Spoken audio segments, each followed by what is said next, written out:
The world, if you haven't noticed, is a very messy place.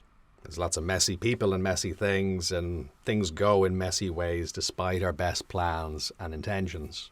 So given that we're in a messy place, it can be no harm to embrace the messiness.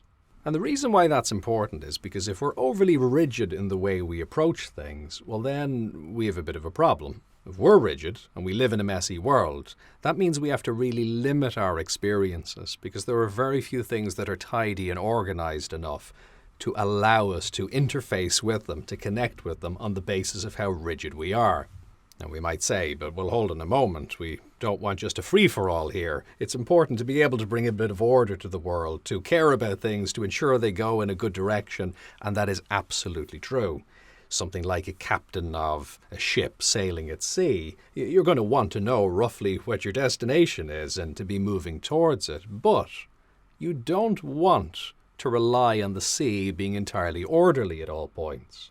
You're not going to be able to predict where the currents are at, where the weather patterns are going to be at, exactly where every wave is going to come from. You do your best, of course, to forecast, but you know that it's going to be kind of messy.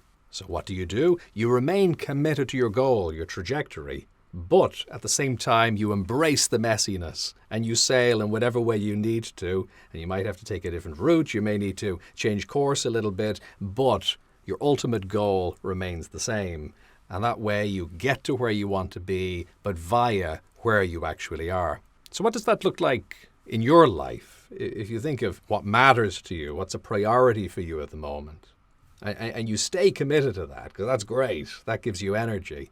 But in terms of how you get there and how you make it happen, how could you loosen up and be a bit flexible? How could you revel in the messiness to some degree without losing sight of what actually matters?